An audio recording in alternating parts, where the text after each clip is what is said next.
confirmar que su paciente no solo tiene insomnio, que también tiene algún otro o alguna otra comorbilidad, es preguntarle de la somnolencia diurna que les decía hace rato con la escala de Epworth, si tiene ronquidos o si deja de respirar, que son las apneas, si el paciente hace siestas de más de 60 minutos, si durante la noche suelta patadas o está muy agitado, y si su paciente tiene más de 3 meses con tratamiento médico y aún así no pueda dormir, y si de casualidad le hicieron o a su paciente algún estudio de cinemática de hierro y tuvieron ferritina menor a 75, esos ya son quizás algunos datos para considerar que mi paciente tiene otra comorbilidad como apnea de sueño o síndrome de piernas inquietas.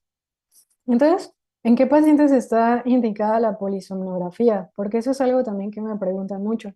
No sé si todos vivan aquí en México y si todos vivan bueno, en diferentes estados, pero aquí en la Ciudad de México mandar a hacer una polisomnografía puede salir desde 10,000 pesos hasta 20,000 pesos.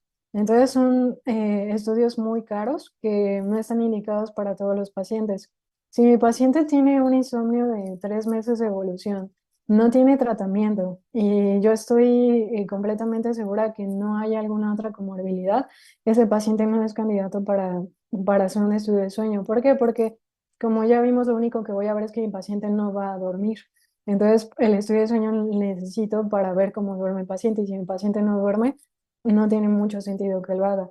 Tiene sentido si sospecho de algún otro padecimiento, si ya tiene tratamiento y aún así no duerme o si hay algún otro síntoma de sueño, entonces sí suena congruente mandar a hacer el estudio, pero si mi paciente no tiene tratamiento y solamente es insomnio, no está justificado el estudio de sueño. Clara, ¿tiene alguna pregunta? Sí, doctora. Dígame. Yo Ajá. tengo la duda de por qué el tono muscular se toma en cuenta para calificar a un estudio de sueño. O sea, quiero decir, ¿cómo le hacen? ¿Qué, cómo es que se toma en cuenta para calificar? Sí, durante el estudio de sueño, eso no se los especifiqué, pero hay diferentes canales que uno valora. Uno son los electrodos, ¿no? Que es el Mm. electroencefalograma, que es para medir la actividad eléctrica del cerebro. Tenemos otros, por ejemplo, el oxímetro, que le ponemos a los pacientes para ver la saturación de oxígeno, ¿no? Y tenemos también son cánulas para ver la cuestión respiratoria y a veces ponemos también cinturones para ver cómo, qué tanto se mueve el tórax. Y otra de las que llegamos a conectar son electrodos en piernas y electrodos en brazos, ya en casos como más específicos o sofisticados. Pues es así como se mide el tono muscular. También se ponen en mentón y se ponen también electrodos aquí como en la parte del mentón. Y todos estos, y en el canal cardíaco ponen también electrodos para medir el ritmo cardíaco. Entonces, con los de mentón, con los de pierna y en algunos casos con los que ponemos en brazos, se puede medir la actividad del músculo para saber si el paciente se está moviendo. ¿Por qué es importante esto? Porque yo les decía hace rato cuando veíamos la introducción que, por ejemplo, en el sueño de movimientos oculares rápidos, que es cuando se cree que estamos soñando, baja o se aplana totalmente el tono muscular porque ese se cree esto que les decía, ¿no? Que tal vez para no actuar los sueños se apagan los músculos del tronco para abajo. Ok. Entonces, hay algunas patologías donde se activa el tono muscular, por ejemplo, en el síndrome de piernas inquietas o en el movimiento periódico de extremidades, las piernas se están constantemente moviendo. Entonces, cuando uno está calificando el estudio de sueño, puede hacer ese diagnóstico, ¿no? De síndrome de piernas inquietas o el movimiento periódico de extremidades. Y hay otra patología que se llama el trastorno de la conducta del sueño-humor, que es cuando los pacientes actúan sus sueños. Y uno de los diagnósticos es esto, que no hay ausencia del tono muscular en el MOR. Entonces, es así como lo medimos con electrodos en estas zonas del cuerpo. Y pues es importante para eso, para saber, porque además cuando estás calificando un estudio, si tienes dudas en qué etapa de sueño está, te vas en parte al tono muscular y ahí también puedes saber cómo, qué etapa de sueño está. Ah, Entonces, muy es una... bien. Ujú. Oiga, doctora, disculpe, yo Sí, también dígame, tengo Clara. otra duda. Ujú. ¿Por qué se presentan los terrores nocturnos? O sea, ¿por qué casi siempre son terrores? O sea, ¿por qué tienen que ser sueños feos o algo Pues así? Los terrores nocturnos normalmente es una patología de niños. Eh, a ciencia cierta no hay como una causa específica, de hecho hay que distinguirlo, hay que hacer el diagnóstico diferencial con pesadillas, porque en los terrores nocturnos la persona se despierta con una actividad adrenérgica importante, con taquicardia, sudoración, mucho miedo, pero no se va a acordar que estaba soñando. Y a diferencia de las pesadillas, donde la pesadilla se va a presentar en otra etapa de sueño y la persona sí se va a acordar de lo que estaba soñando. Entonces, normalmente los terrores nocturnos son en niños y mejoran conforme el niño va creciendo. Y, y hay que diferenciarlo de las pesadillas, pero no hay como una causa específica de por qué ocurren los terrores nocturnos. Doctora, gracias. Y mi última pregunta Sí, es, dígame, Clara. nada más tengo la duda de que si Ujú, actuar el sueño es ujú, cuando creo que es día de trabajo ujú. de escuela y me cambio, me pongo el uniforme y es domingo, ¿esa es una confusión o es actuar el sueño? Habrá que investigar ahí porque probablemente eso sea más bien sonambulismo. En el sonambulismo es cuando los pacientes hacen actividades como automáticas y están dormidos, Ujú. pero pasa también en otra fase del sueño donde pues la persona no se va a acordar o no se va a dar cuenta, casi siempre son los demás los que se dan cuenta.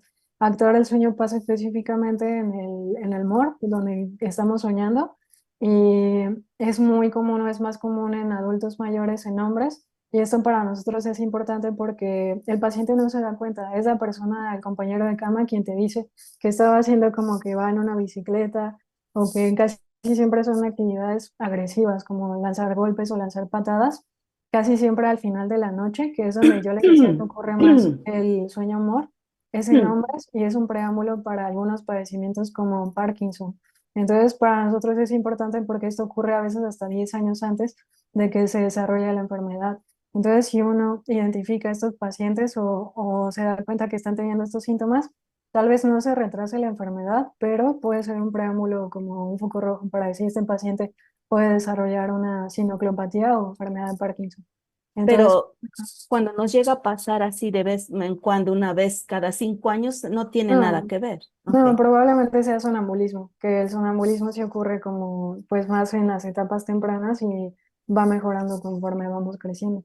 Pero sí, ahí no, en realidad no hay como mucho que prestarle atención. Ujú. Gracias, doctora. Nada que, bueno, entonces, bueno, les decía que cuidado con la polisomnografía porque son estudios muy caros.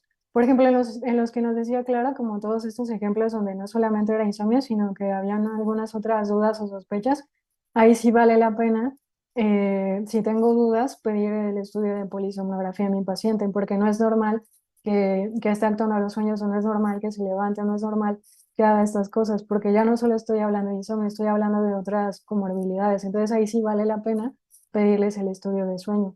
Entonces, tengan cuidado porque también ahorita hay estudios de sueño que son simplificados, que son estos sueños que se hacen en casa, donde solamente se miden variables respiratorias, que son los que se usan para diagnosticar apnea de sueño, que solamente traen el oxímetro, que solo traen la cánula y los cinturones, la mayoría.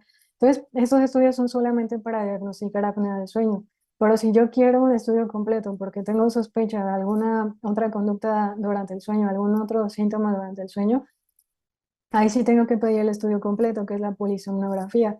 En la polisomnografía siempre va a traer un electroencefalograma. Entonces, por eso es que este estudio es más caro. Y por eso me gustaría que se quedaran también con esto, que no pidan una polisomnografía, no hagan gastar a su paciente, al menos que sea necesario y que sí sea pues un estudio justificado, ¿no?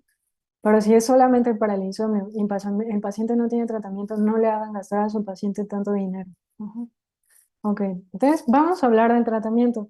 La primera línea bueno, perdón, antes de pasar al tratamiento, ¿alguien tiene alguna pregunta del diagnóstico? Quizás solo como para recapitular, entrevista clínica, exploración física, estudios de laboratorio cuando sean necesarios, puede ser actigrafía y la polisomnografía solo en casos donde mi paciente tenga un insomnio resistente a tratamiento, donde haya algunas complicaciones. ¿Pero alguien tiene duda de esta parte del diagnóstico o algún comentario que quisieran hacer?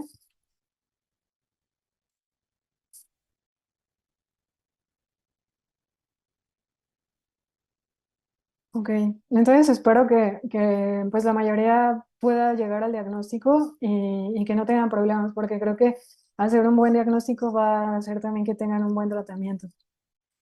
Entonces, vamos ahora sí a pasar a la parte del tratamiento, donde les comentaba que la terapia cognitivo-conductual para el insomnio es la primera línea de tratamiento. No son medicamentos, no es ninguna otra cosa, es terapia cognitivo-conductual para el insomnio. Y los pilares de la terapia cognitivo-conductual son la educación para el sueño, que es la psicoeducación, higiene del sueño, ejercicios de relajación y respiración, restricción del tiempo en cama, terapia de control de estímulos y terapia cognitiva. Entonces, casi siempre la mayoría de los modelos de terapia cognitivo-conductual empiezan con la educación sobre el sueño. Y es un poquito hablar acerca de lo que yo les comenté al inicio, qué es el sueño, cuál es la función del sueño, cuál es la importancia del sueño, cómo va relacionado con la edad, cómo se regulan los patrones de sueño relacionados con el ritmo circadiano, y poder explicar como los fundamentos básicos de la terapia cognitivo-conductual para el insomnio. Pues esa es la primera etapa o casi siempre con lo que inician todos los modelos de terapia cognitivo-conductual.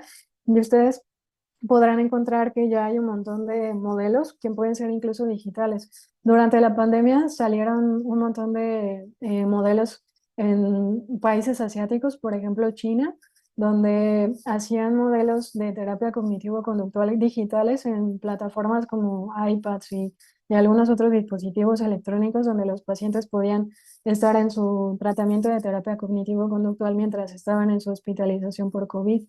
Entonces, creo que es algo que se ha desarrollado más en la parte tecnológica y digital durante los últimos años. Y ustedes pueden aprovechar varias de estas herramientas para poder pues actualizar también sus tratamientos. Entonces, las recomendaciones de higiene del sueño fueron presentadas por primera vez en 1991, hace 33 años. Y son recomendaciones sobre todo al dormitorio, como la temperatura, los niveles de luz, la comodidad de la cama y hábitos que tenga la persona. Hay ahí la importancia de por qué tener una rutina de sueño y todas las recomendaciones que decíamos acerca de fármacos y sustancias. Es importante que sepan que esta medida por sí sola no tiene tanta eficacia y que es importante que siempre la acompañen de las otras, porque medidas de higiene de sueño per se no van a generar una mejoría ni un cambio en su paciente. Y es importante también que sea algo personal. Las medidas de higiene del sueño tienen que personalizarse a cada paciente. ¿Por qué? Porque antes eran reglas que se decían que tenían que o que teníamos que seguir al pie de la letra y nuestro paciente puede ser muy diferente. No es lo mismo tener un paciente que trabaja quizás por turnos, donde hace guardias en un hospital, o por ejemplo los veladores o las personas de seguridad en los edificios van a hacer guardias cada tercer día. Entonces no va a ser la misma rutina de sueño, no van a ser las mismas medidas de higiene de sueño cada día. Entonces yo les recomiendo que se tomen un poco de tiempo para poder hacer una personalización de cada uno de sus pacientes y puedan preguntarle realmente cómo es su rutina de sueño. Yo, en lo personal, normalmente les pido a los pacientes cuando me están llenando el diario de sueño que me hagan una lista de su rutina de sueño y en que me dijeran como qué horarios son los que más les gustaría dormir y en cuáles se podrían sentir más adecuados. Entonces, eso se les va a agradecer mucho a su paciente, en lugar de estarles pidiendo como con reglas muy básicas que tienen que dormirse a tal hora, no tienen que tomar café, tienen que hacer ejercicio 5 días a la semana. Su paciente va a empezar a rechazar todo esto si ustedes tratan de imponerlo.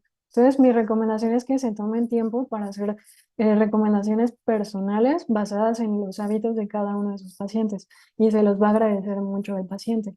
Entonces, hay quien incluso les decía que ya no usan esto de las medidas de higiene del sueño porque consideran que no es algo muy efectivo.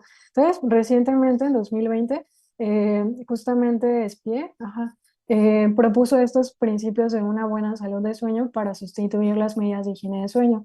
Y él decía que teníamos que alentar a las personas o a nuestros consultantes, a nuestros pacientes, a tener más bien estos 5 principios básicos, que son valorar, priorizar, personalizar, confiar y proteger su sueño. Entonces, valorar, ¿qué implica? La mayoría de las personas en el mundo, y si ustedes se lo pueden preguntar, incluso ustedes mismos, ¿cuántos de ustedes realmente valoran su sueño? Porque yo conozco mucha gente y tengo muchos pacientes que comentan o que han llegado a decir que dormir es una pérdida de tiempo o que prefieren privarse de sueño o desvelarse para entregar el trabajo al día siguiente en lugar de dormir las 8 horas, ¿no? Pacientes que duermen 6 horas todos los días en una semana por cuestiones de trabajo, por cuestiones sociales, por muchas otras cosas y eso, ¿por qué es importante? Porque tiene que ver con que ninguno de estos pacientes o ninguna de estas personas ni está valorando su sueño ni lo está priorizando. La mayoría de la gente tendemos a creer que el sueño es algo que se puede sustituir o que se puede intercambiar por otras cosas y preferimos hacer, ver la tele, hablar con nuestros familiares en lugar de tener esta prioridad al sueño, ¿no? Entonces, pensar en estos 5 principios básicos, es explicarle y lograr transmitirle al paciente que tiene que valorar su sueño, que lo tiene que priorizar, que tiene que ser algo muy personal, tiene que confiar en él, porque también muchos pacientes ya no confían en el dormir o tienen miedo de incluso ir a la cama. Entonces, tenemos que encontrar la manera de que nuestro paciente vuelva a confiar en ir a dormir y que sobre todo intente proteger su sueño. Les preguntaría a ustedes cuántos de ustedes han invertido en un buen colchón en los últimos años, o cuántos de ustedes han invertido en una buena almohada, cuántos de ustedes han invertido en comprar unas persianas que apaguen totalmente o que cierren totalmente la luz, o cuántos de ustedes han invertido en tener quizás focos amarillos y no focos blancos en su cuarto, ¿no?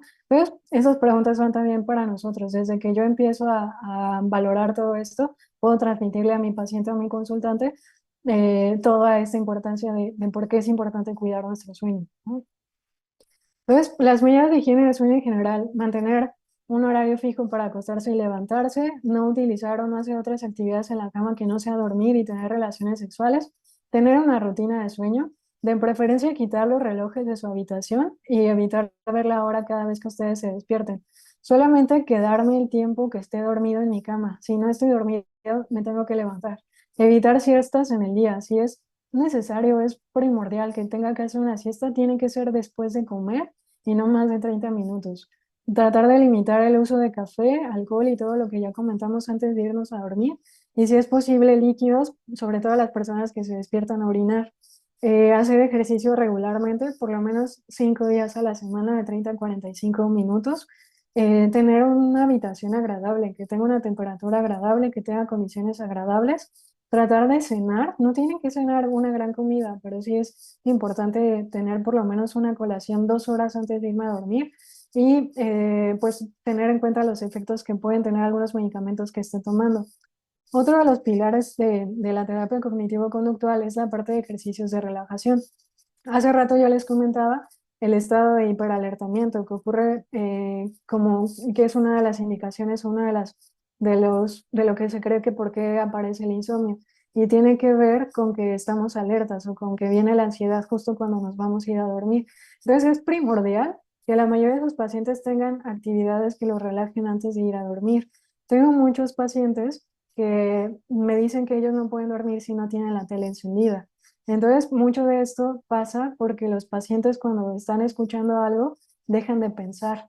Entonces, muchos de nuestros pacientes antes de dormir, incluso nosotros mismos, estamos sobrepensando, tenemos las preocupaciones durante el día o lo que va a pasar al día siguiente antes de irme a dormir. Entonces, necesito hacer que mi paciente se relaje antes de ir a dormir. Y eso, hay pacientes que yo les digo, ni modo, si ya es la única manera en la que sí puedo dormir con la tele, déjela encendida y solo póngale el quizás el temporizador para que se apague. Y si puede, sustituya por podcast o algunos audios para que no esté quizás la luz impactando, pero sí esté escuchando algo para que se pueda distraer. Entonces eso puede ser también otra opción, pedirles que escuchen podcast o algo, música relajante. Hay ahora incluso algunos sonidos como que utilizan también gente para dormir o estas son sonidos que graban otras personas o también algunos otros sonidos como constantes, las ondas bineurales y todas estas cosas. Hay ahora un montón de información y un montón de cosas en internet. Entonces también puede hacer, o irnos a la antigua, lo que hacía la mayoría de la gente, utilizar un libro para ir a dormir o hacer algún ejercicio de relajación como la relajación muscular progresiva de Jacobson. Ahí me dicen en el chat también el ruido blanco, sí es cierto, también el ruido blanco el entrenamiento autógeno o ejercicios de imaginería, todo esto para que mi paciente se vaya a dormir, pero sí es indispensable y si me lo preguntan en mi poca experiencia, si tengo un paciente que hace esta parte de relajación antes de irse a dormir, le va mucho mejor porque incluso evitamos que se despierte durante la noche, porque cuando el paciente se va a dormir relajado, vamos a evitar que tenga pesadillas o que se despierte durante la noche. Entonces, es importante también invertir en esta parte de relajación y respiración. Ok, entonces vamos con otro de los pilares que es más importante, yo, de los que tienen también más evidencia, que es la restricción del tiempo en cama. Dicho, si ustedes hicieran esta única estrategia, quizás sin todas las demás de la terapia cognitivo-conductual, su paciente va a tener mejoría. Entonces, esto fue propuesto por Spillman en 1987 y recuerden lo que les he estado repitiendo a lo largo de toda la charla, que el tiempo que yo paso en mi cama tengo que estar dormido. Entonces, cuando yo aplico esta parte de restricción del tiempo en cama, voy a tener que el paciente pueda dormir más rápido, que su sueño no esté tan fragmentado y que pueda regular su ritmo circadiano. Entonces, la idea es que haya una presión de sueño, es decir, mucho cansancio, para que el paciente se vaya a dormir. Y bueno, las indicaciones para la restricción del tiempo en cama, lo que yo les decía hace rato es esta medida de eficiencia de sueño. Entonces, si ustedes se acuerdan, les decía que para calcular la eficiencia de sueño, tengo que calcular cuánto tiempo pasa el paciente en su cama, dormido, despierto, el total del tiempo, y dividirlo entre el tiempo que el paciente realmente está dormido en la cama. Entonces, así voy a yo tener mi medida de eficiencia de sueño. Lo ideal es que esté arriba del 90%. En adultos mayores se dice que arriba del 85%. Y les decía hace rato yo que la medida o la manera de calcular esta eficiencia de sueño puede ser con la escala de Pittsburgh, donde el paciente pone a qué hora se acuesta y a qué hora se queda dormido, o con un diario de sueño.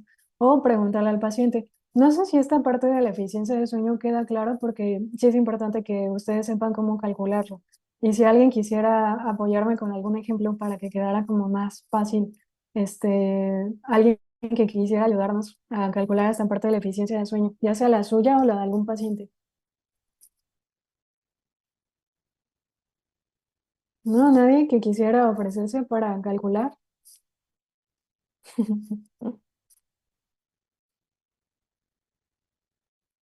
¿Nada? ¿Seguros?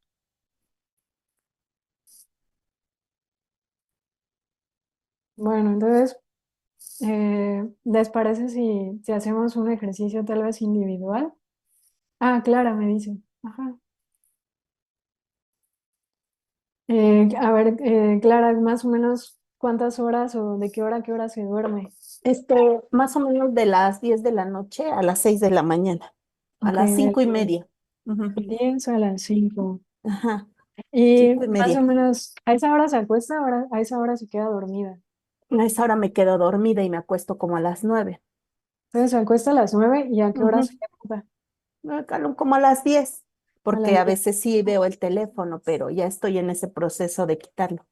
Ok, pero entonces se acuesta en su cama a las 9. Sí, Ok, ¿y a qué hora se levanta?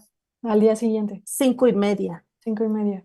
Y se duerme entonces como a las 10, ¿verdad? Me dijo. Sí, sí. Ok, y luego que suena el despertador, ¿se despierta y se levanta o tarda Es- tiempo en levantarse? le pongo pausa cada 2 minutos y Ajá. en 7 minutos ya tengo que estar arriba.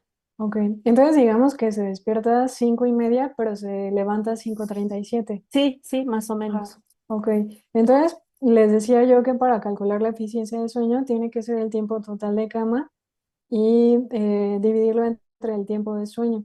Entonces, por ejemplo, si Clara se duerme a las 9 y se despierta a 5:37, entonces son 5:37 más 3 son 8:37 más o menos lo que pasa en su cama. Y si se duerme una hora menos, Ujú. ok, 7:37, más o menos 88% de eficiencia de sueño. Tengo, Ajá, entonces ahí me equivoqué. Tiene que ser el tiempo de sueño entre el tiempo que paso en la cama. Ajá, doctora, ¿lo puede dígame. repetir? ¿Es Ajá, el es tiempo? total de sueño, el tiempo Ajá. que estoy realmente dormido, dormida en la cama, Ujú. entre el ¿Entre? tiempo que paso en la cama. Ok.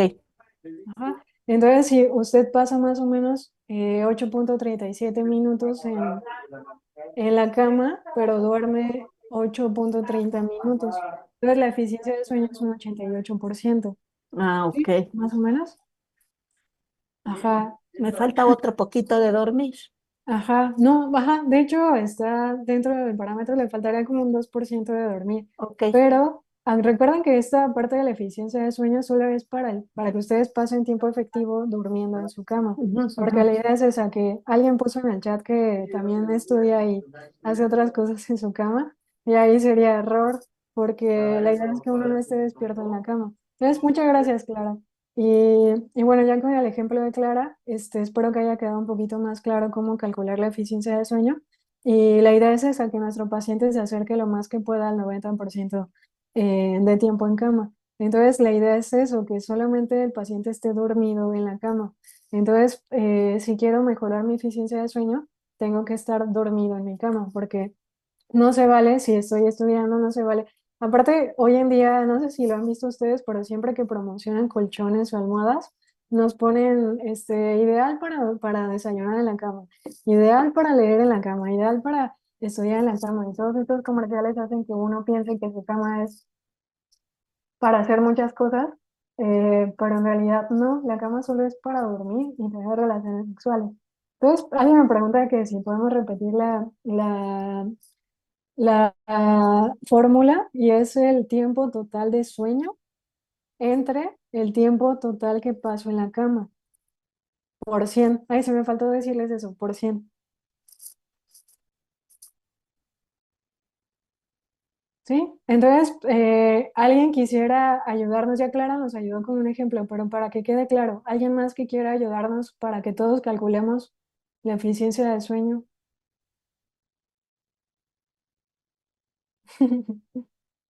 ¿Alguien más que quisiera participar? Marcia. Ajá. A ver, entonces le tengo que decir cuánto tiempo paso en la cama. Ajá, ¿y cuánto tiempo duerme? Ajá. O, Ujú. pues es que tengo variabilidad, entonces a veces, bueno, casi siempre me duermo como a las 11, Ok. 11 de la noche, me acuesto Ajá. y puedo decir que duermo de inmediato Ok, y me muy bien. levanto a las entre 7, 7:30. Ok. ¿Y se levanta luego, luego o se tarda un poquito en levantarse? No, sí me levanto luego, luego. Sí, ok. Va. Entonces, muy probablemente ya con esto nos va a salir arriba de 90, pero vamos a hacerlo. Entonces, digamos que son, que pasa en realidad 6, no, 7 horas con 50 minutos en dormida.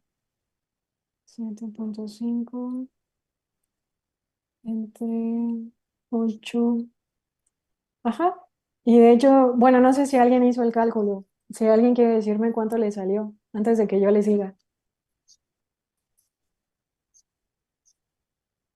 Ana Lilia, ¿quiere participar? ¿Quiere decirnos cuánto le salió? Yo quiero participar. No, no lo pude hacer porque no me quedó muy claro.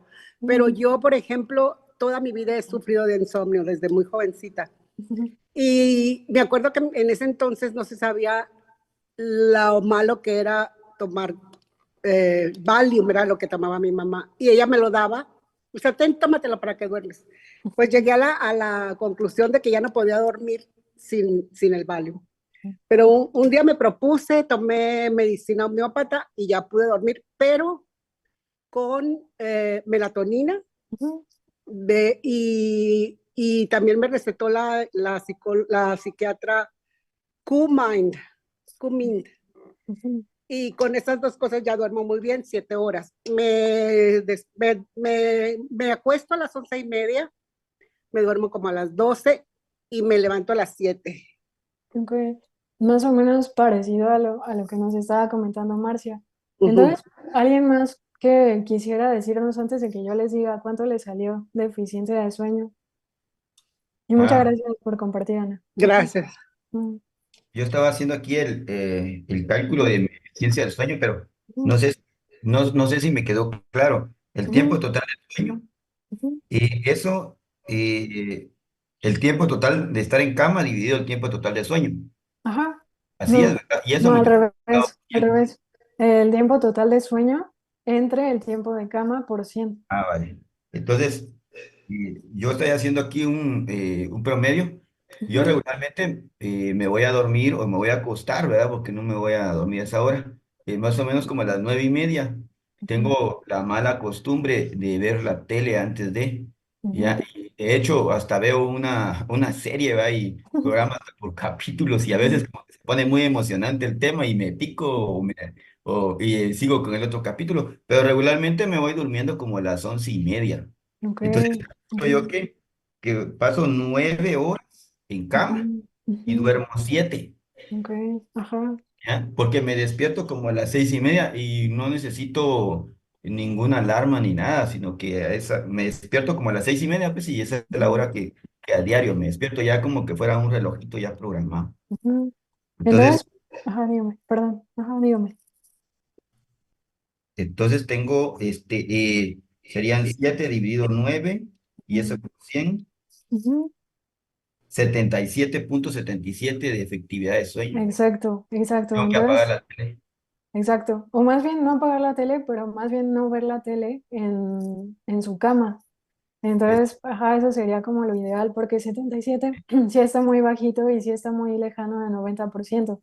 Y Sí, justo, ajá, y justo las de Marcia y las de Ana son al revés, son 93%, que ellas pasan casi sí todo su tiempo dormidas en la cama. De hecho, quiero aprovechar este ejemplo de Marcia y de Ana, porque ambas tienen una eficiencia de 93%, pero Ana duerme 1 hora menos que Marcia. Entonces, aquí igual no sé si ustedes quieran compartirnos, Ana y Marcia, cómo calificarían su calidad de sueño. La mayoría de las veces es muy buena la calidad de sueño. De Ujú, vez en cuando yo sufro de fibromialgia ok, y tengo dolores muy fuertes. ujú, Si me tomo la medicina de la fibromialgia, me noquea y puedo dormir hasta 10 horas. Pero ok, si no me la tomo y me está doliendo, sí son como 6 horas, 5 o 6 horas lo que duermo. ok. Y sería una mala calidad o regular, Sí, ¿verdad? Ok, regular. muy bien. Y Marcia, ¿cómo diría que es su Yo la calidad de sueño? considero buena, mi Bueno, muy calidad bien, de, muy bien. y hablaría también de los factores que usted está hablando, doctora, que practico natación y eso me Ujú, ayuda muchísimo. muy bien. Ajá, y justo quiero aprovechar esos ejemplos de los tres para explicarles este concepto de la eficiencia de sueño, que sí tiene que ver con la restricción del tiempo en cama, pero si se dan cuenta, a pesar de que Marcia y Ana tienen una buena eficiencia de sueño, que es un 93, la calidad de sueño de Marcia dice que es buena, pero la de Ana no. Entonces ahí tener cuidado con esta parte de la eficiencia de sueño, porque puede ser engañoso. Puede ser que nuestro paciente salga con una buena eficiencia de sueño y tal vez la calidad no es tan buena. Y al revés, por ejemplo, con ay, es que no sé su nombre, se me dijo que era su apellido, ajá, Humberto Hernández. Humberto. Entonces, a Humberto, por ejemplo, tiene una 77%, ¿no? De eficiencia de sueño, pero por lo que entendí, tiene una buena calidad de sueño. Pues fíjese que Ajá. sí, porque Ujú, incluso ujú, me levanto pues sin sueño y no me duele nada, relajado y mi ajá, capacidad de concentración pues es buena. En transcurso del día tampoco tengo tendencia a que me dé sueño, ujú, ¿ya? Y siento que descanso, no necesito ujú. tomar ningún fármaco por algún Muy tipo de bien. molestia ni nada. Y Ujú, incluso he visto que tal vez hay días que me he dormido mucho más tiempo, o ujú, como cuando es un fin de semana que no tengo programado nada, que también tiene uno algunas actividades que hacer y como que ya el relojito de uno ya se programa, ¿verdad? Entonces ya uno despierta. Entonces, eso, pero sí, soy consciente y honesto que pienso que lo del tema de las pantallas y de la tele, pues sí, lo que me contó doctora, sí es cierto, tengo que quitar esto porque el ver la tele siempre me ha causado algún tipo de dificultad. ujú. Entonces, en ese sentido, quisiera como que concluyéramos eso, que la eficiencia de sueño sí es una medida que la mayoría de la gente utiliza, pero tener cuidado, ¿no? Tener una eficiencia de sueño no equivale a tener totalmente una buena calidad de sueño. Y ya lo vimos con estos tres ejemplos. Y lo ideal sí es que tuviéramos un paciente con problemas de sueño, por ejemplo, Ana, que nos dice que a pesar de que su eficiencia es buena, es una mala calidad, con ella vale la pena como sí estudiar y aplicar esta parte de restricción del tiempo en cama. Para Marcia pues no habría ninguna recomendación porque sí cumple con más de 90% y tiene una buena calidad de sueño. Y con Humberto tiene una buena calidad y solamente habría que ver qué tanto mejora todavía más la calidad de sueño si mejoramos la eficiencia de sueño, que sería como un plus. Entonces, si se dan cuenta, Marcia y Humberto, nos podemos como descartar y en quien podríamos quedarnos y tener como paciente sí sería Ana, porque ella tiene una eficiencia de sueño buena, pero tiene una calidad de sueño deficiente. Entonces, eso es lo que me gustaría que se llevaran de calcular la eficiencia de sueño, que puede ser de ayuda, pero hay que ser un poco críticos o juiciosos de para qué lo estoy utilizando. Ajá. Entonces, muchas gracias a los tres por sus ejemplos. Y la idea de la restricción de tiempo en cama es eso, que yo pase el tiempo, mayor tiempo dormido en la cama. Ajá. Clara, ¿tiene una pregunta? Sí, ya nada más, doctora. Sí, Entonces yo, dígame. por ejemplo, ¿cómo estoy de mi sueño? Ah, Porque, o tenía sea, 88%. gana la persona que sí se levanta rápido con el despertador o pierdo. Cuando alguien no se levanta adecuadamente con el despertar, era lo que les decía hace rato, que puede ser que algo esté pasando ahí. Ahí lo que ayuda son hacer los diarios de sueño. Lo que yo les pido a los pacientes a veces es hacerlo como Humberto, de un día dormirme a la hora que me dé sueño y levantarme a la hora que yo quiera sin el despertador. Entonces, haciendo esto, yo voy a tener una idea más o menos clara de cuál es el horario de mi cuerpo, Sí. que lo que hace Humberto es el ritmo circadiano. Es su cuerpo, este reloj que él dice, que se despierta ya incluso sin alarma, es porque su ritmo circadiano está muy bien ajustado. Entonces, lo que necesito yo encontrar en cada paciente es saber, y eso ocurre cuando yo dejo un día dormirme a la hora que yo quiera y levantarme a la hora que yo quiera, voy a saber más o menos cuál es mi horario ideal para dormir. Y entonces, sabiendo eso, puedo aplicarlo. Es difícil cuando vamos a trabajar Ujú. porque te tienes que levantar a una hora. Entonces, yo les Sí. recomiendo que hagan esto un fin de semana y un fin de semana donde ustedes puedan saber a qué hora su cuerpo les dice que tendrían que levantarse y a qué hora les da sueño. Y eso se puede mover con melatonina. Entonces también hay como estrategias para jalar el sueño al horario que más me convenga. Pero si yo quiero saber naturalmente cuál es mi ritmo, lo ideal es hacerlo un fin de semana y dormirme y despertarme a la hora que yo quiera. Ajá. Doctora, tengo una preguntita. Gracias. No, usted, El- dígame. Ajá, Perdone, doctora, en el tema del ciclo circadiano, el uso de la melatonina es lo indicado, sí. pero en el mercado hay fármacos que vienen combinados con algunas plantas que Ujú, son, pues yo pienso que sedantes, ¿no? Como la pasiflora y la valeriana. Algunos ujú, traen el platilo, creo yo. ujú. Entonces, la indicación es melatonina sin ningún otro sustancia agregada, ¿verdad? Sí, de hecho ahorita vamos a ver lo de las guías, pero Ah, la vale. mayoría de las guías recomiendan melatonina y no hay evidencia para pasiflora ni para lavanda, por ejemplo, en Europa se estudia también lavanda. Magnesio, por ejemplo, aquí en México utilizamos magnesio. Ujú. No hay realmente como evidencia para ningún tipo de medicamento herbolario. Tiene que ver también con que no hay alguien que documente realmente qué dosis y qué se necesita, ¿no? A diferencia de los medicamentos que sí están bien cuantificados. Entonces eso es como una limitante también en los medicamentos herbolarios. Pero hasta la fecha no hay como nada concluyente. Lo único concluyente es melatonina. Ajá.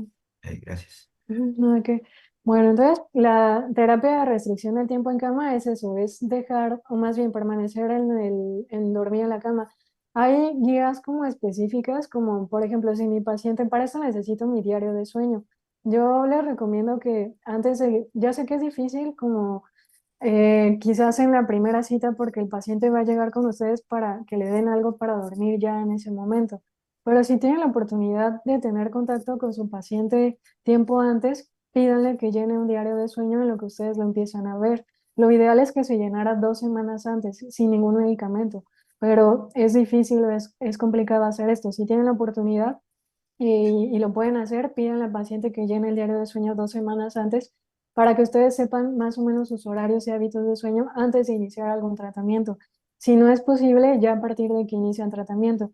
Pero lo ideal es saber cuánto tiempo su paciente duerme efectivamente, si sean 5 o 6 horas, porque la técnica de restricción de tiempo en cama se enfoca en esto, en que su paciente solo esté en su cama 5 horas.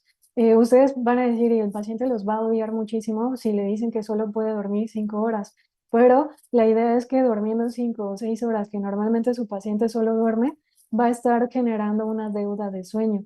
Entonces, eso va a generar como un rebote y el paciente va a empezar a otra vez a agarrar el ritmo circadiano.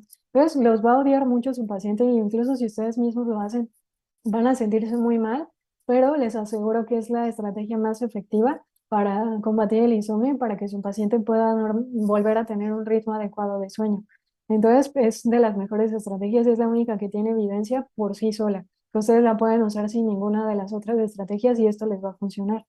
Luego viene la terapia de control de estímulos, donde va un poquito relacionado con esta parte de que solamente vayamos a la cama para dormir y que sea un buen sueño. Entonces, si yo creo que voy a dormir y que voy a tener un buen sueño, me va a dar satisfacción ir a dormir. Pero si yo veo mi cama y normalmente lo sufro porque no descanso, no duermo bien, voy a odiar ir a dormir. Entonces, la idea es volver a quizás hacer que el cerebro vuelva a creer que es algo bueno. Entonces, la idea es que el paciente, y esto va también para todos porque es algo que no hacemos, no debo de pasar más de 15 minutos, 30 minutos despierto en la cama. Si paso más de 30 minutos y estoy despierto todavía, me tengo que levantar. Entonces ustedes me van a decir, oye, me dijiste que en las medidas de higiene de sueño no podía tener relojes. Entonces, lo que yo les digo a los pacientes es que no estén contabilizando el sueño, sino más bien cuando empiecen a sentir que se están poniendo ansiosos, porque ya están pasando mucho tiempo despierto en la cama, se levanten, pero que no dejen que sea mucho tiempo. Entonces, la idea es que no pasen más de 15, 30 minutos despiertos y yo me levante. Entonces, la indicación es que de preferencia vayan a otra habitación, a una habitación continua, y yo les recomiendo a los pacientes que no enciendan luces, siempre y cuando no los ponga en riesgo, porque también hay casos muy oscuras. Pero si pueden encender luces indirectas o si ya entra luz a su sala o a otra habitación sin que tengan que encender nada, sería lo ideal. Hay gente que me dice es que yo no tengo otra habitación y si no puedo despertar a los demás, lo que les pido es que se paren de la cama y se sienten en una silla, se sienten en un sillón o bien se sienten en el piso. Pues la idea es que salgan de la cama.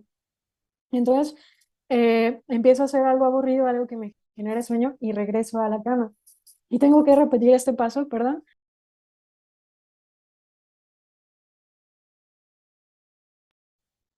Tengo que repetir este paso una y otra vez.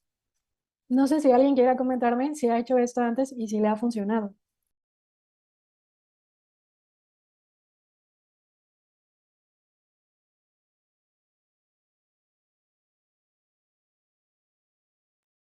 ¿Alguien que haya aplicado la terapia de control de estímulos?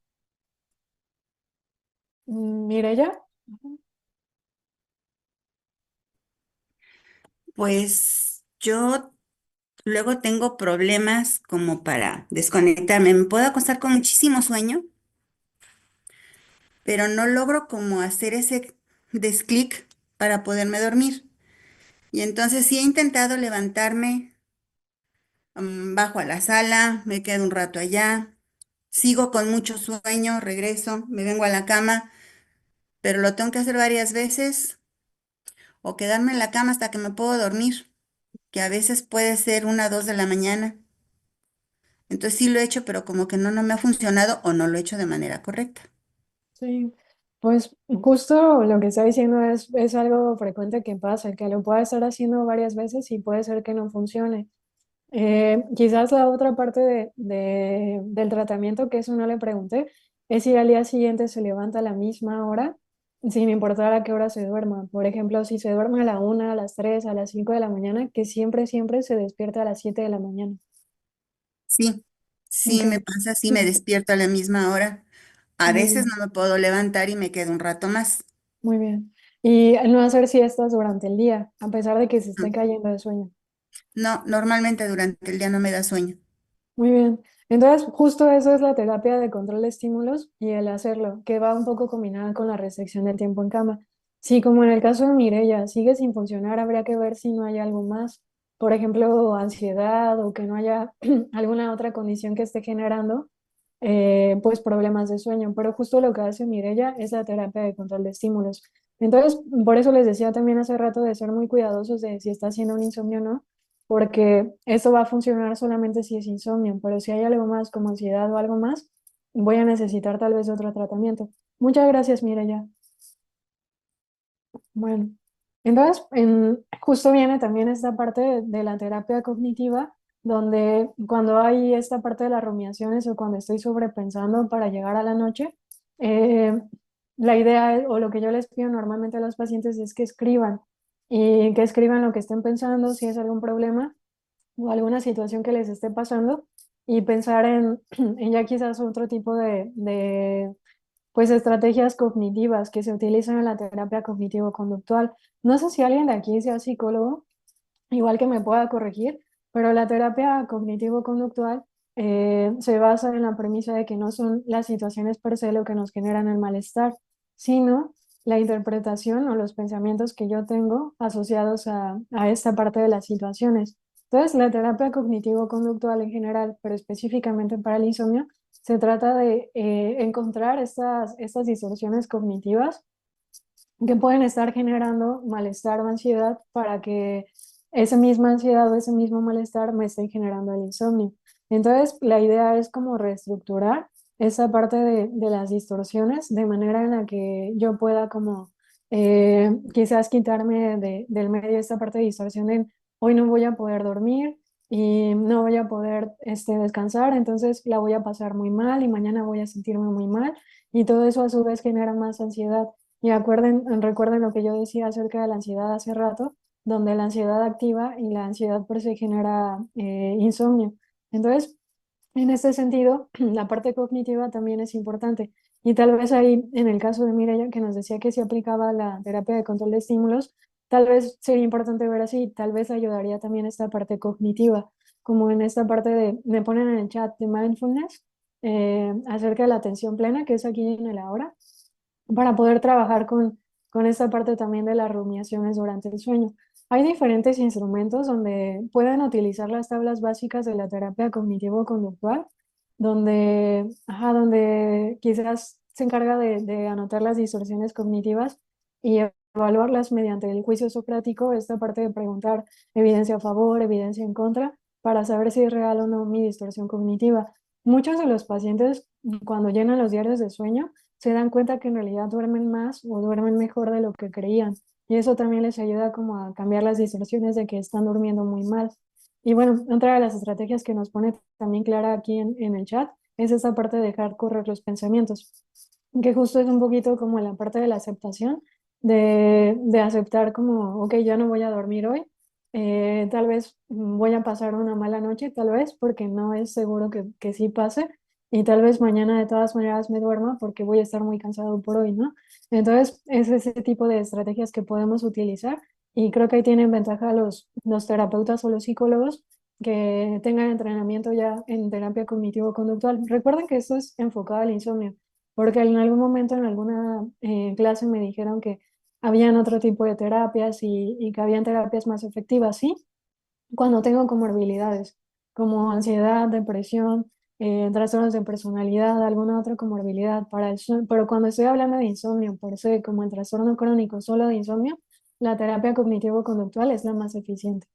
¿Va? Entonces, ¿qué pasa cuando ahí tengo pacientes que no están mejorando con la terapia cognitivo-conductual nada más? Es aquí donde ya puedo hacer o puedo indicar tratamientos farmacológicos donde ya nos toca a nosotros, quizás a los médicos, entrarle, donde ya viene en la cuestión ya sea de psiquiatra, ya sea en la cuestión como médico general o cualquiera de la especialidad que tenga, previamente habiendo hecho un buen diagnóstico, previamente habiendo tenido una buena terapia cognitivo-conductual y mi paciente no mejora, entonces ahora sí paso a la parte de los medicamentos, lo cual es o ha sido como muy controversial, ¿no? Justo hace rato que el doctor Humberto nos compartía su caso, le decía yo que el sulpidem era de los medicamentos que más ha estado estudiado, lo que más se estudia a largo plazo. Y hay este estudio, por ejemplo, de Morán en 1999 y 2009, donde comparan la terapia cognitivo-conductual con la farmacoterapia, ¿no? Y ellos decían que cuando inicias lo mismo, o bueno, las dos al mismo tiempo, no tiene tanta efectividad como solamente la terapia cognitivo-conductual. ¿A qué creen que se deba esto? No sé si alguien quisiera comentar alguna idea de por qué creen que no es tan efectivo cuando se inician los dos juntos versus iniciar solamente la terapia cognitivo-conductual al inicio. ¿Alguien tiene alguna idea que quisiera compartir de por qué no es tan efectivo? Doctora, yo Ujú. creo que basado a la experiencia, en algunas ocasiones los estímulos son demasiados intensos Ujú, que no son capaces de poder ser superados con el fármaco. ujú. Entonces, de la mano, tanto el fármaco como la terapia en el cual el paciente identifica cuál es el patrón de riesgo o la situación que está generando niveles altos de estrés o que genere algún cambio en su metabolismo. Y obviamente lo que ya platicamos en lo que va de las charlas y la anteriores, ¿verdad? El tema, lo de la cama, que es lo que tiene más evidencia. Ujú, Y la otra situación también es lo que, el comentario de la luz más que todo que no sea blanca exacto. ni creo que luz blanca Azul, y azul azul. y blanca. Ajá. Exacto, lo de la comida, ¿verdad? Lo de los alimentos, que no coma excesivo y que tampoco no se vaya a dormir con apetito o con hambre. Y entonces, ese tipo de cambios ayuda un poquitito porque solo los fármacos muchas veces, pues, incluso si un paciente queremos quitar el fármaco de las benzodiazepinas, va a ser más difícil si no vamos modificando estos patrones. Exacto, y lo que les decía hace rato también de las distorsiones cognitivas, porque muchos pacientes generan, ¿se acuerdan de estos factores perpetuadores que yo les decía que pueden ser conductas que no son como lo mejor, aunque nos hagan dormir, no son las mejores a largo plazo? Entonces, cuando un paciente no puede dormir y le doy el medicamento sin haber hecho todo el entrenamiento previo de hábitos, de estímulos, de conductas, de todo esto, va a asociar el buen dormir al fármaco. Entonces voy a tener problemas para quitar el medicamento porque ese paciente no va a querer dejar ese medicamento, porque va a creer que es la única manera en la que puede dormir. Y habrá casos en los que sí. En este ensayo, en este estudio que yo les comentaba, 5 de 10 pacientes no les quitaban el medicamento y a pesar de haber tenido una buena terapia, no mejoraba el insomnio. Entonces sí, habrá 5 de 10 pacientes que de verdad no puedan dormir sin el medicamento a pesar de que hagan todas las indicaciones de rutina de sueño. Y eso ya será otro grupo de pacientes que esperamos que en el futuro sepamos por qué no pueden dormir, a pesar de sí tener buenos hábitos y a pesar de tener buenas rutinas y todo esto, por qué no pueden dormir, ¿no? Ya será un grupo aparte. Pero es importante que el grupo que tengo, 5, que es la mitad, que sí, que sí pueda dormir sin el medicamento, tengo que enseñarle toda esta parte de la terapia antes de asociar al medicamento porque si no, no voy a poder quitarle al paciente ese medicamento. Entonces, eso es importante y el por qué iniciar primero la terapia y luego el medicamento. Y, no, y es como la recomendación general. Su paciente probablemente también los odie al inicio, pero tengo que explicarle por qué lo tengo que hacer así y por qué es importante, si de plano no se puede y es un paciente que otra vez riesgo-beneficio, una terapia personalizada, habrá quien sí le tenga que dar el medicamento desde el inicio, ¿no? Pero de preferencia, tratar de primero hacer la terapia cognitivo-conductual, ¿va? Muchas gracias, Humberto.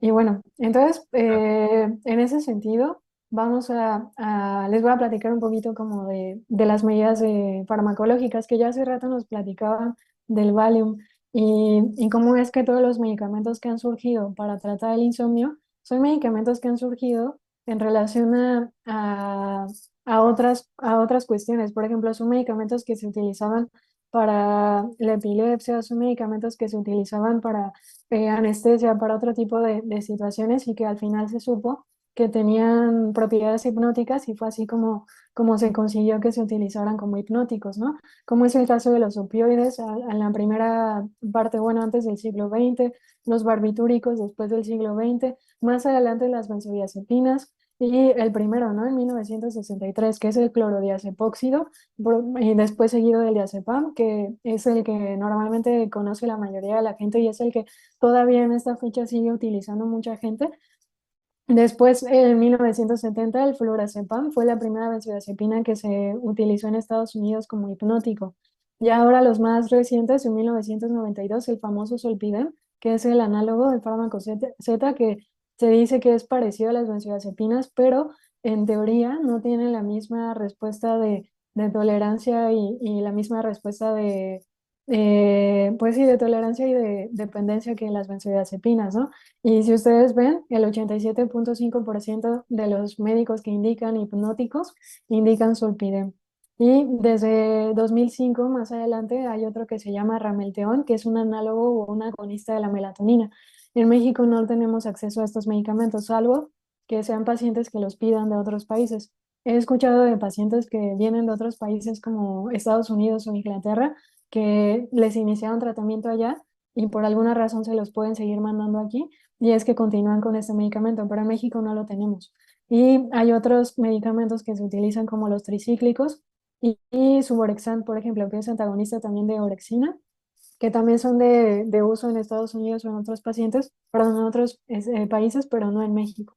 Entonces, tomé esta captura de pantalla de un artículo que estuve revisando y quería compartírselas porque venía esta parte de la estructura del hipnótico, la droga hipnótica ideal, y decía el artículo que para que fuera una droga ideal tenía que ser de rápida absorción, tenía que inducir un sueño rápido, tiene que trabajar durante toda la noche, tiene que generar un patrón normal de sueño, no debe de tener efectos residuales, debe de tener un mecanismo de acción específico para el sueño, tiene que ser seguro en una sobredosis, no debe tener rebote, no debe de generar dependencia, no debe de generar tolerancia, no debe de tener efectos atáxicos, no debe de interactuar con otros medicamentos ni con alcohol, no debe de generar depresión respiratoria y no debe de tener efectos sobre la memoria. Y no sé si ustedes pudieran pensar, todos los que han utilizado estos medicamentos o los han recetado, si se le viene a la mente a alguien algún medicamento, porque hasta la fecha no tenemos ningún medicamento que esté claramente, que haya sido creado para tratar el insomnio y mucho menos que tenga o cumpla con todas estas características, porque cada uno de los medicamentos que tenemos ahora disponibles rompen con alguna de estas cuestiones. Entonces me pareció interesante en esta parte de qué sería el fármaco ideal, ¿no? ¿Qué sería el tratamiento ideal? Entonces, ahora sí voy a hablarles acerca de las recomendaciones. Primero les puse las recomendaciones de la Academia Americana del Dormir. Como hace rato les decía, hay muchos medicamentos que no tenemos en México, ¿no? Como el Suvorexant.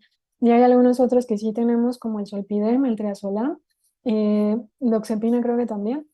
Difenidramina, bueno, antes de meterme con esos, pues todas las que tenemos en la tabla de la mitad para arriba son medicamentos que están indicados o que están recomendados, pero si se dan cuenta, para casi todos son medicamentos para el insomnio agudo. Para el insomnio crónico no hay realmente ningún medicamento que esté indicado a largo plazo. El Zolpidem es el que más he estudiado, que se ha estudiado por más de un año, pero ninguno de esos medicamentos está indicado a largo plazo. Y ya, si ustedes pueden ver más abajo, los que no están recomendados son la trazodona, la triagabina, la difenidramina, que la difenidramina en México está muy difundida. No sé si han visto los comerciales de la cajita con el borreguito que están durmiendo. La difenidramina no está indicada para el insomnio crónico, tampoco la melatonina, el triptofano, y hace rato me preguntaba Humberto también de los herbolarios, la valeriana tampoco está indicada.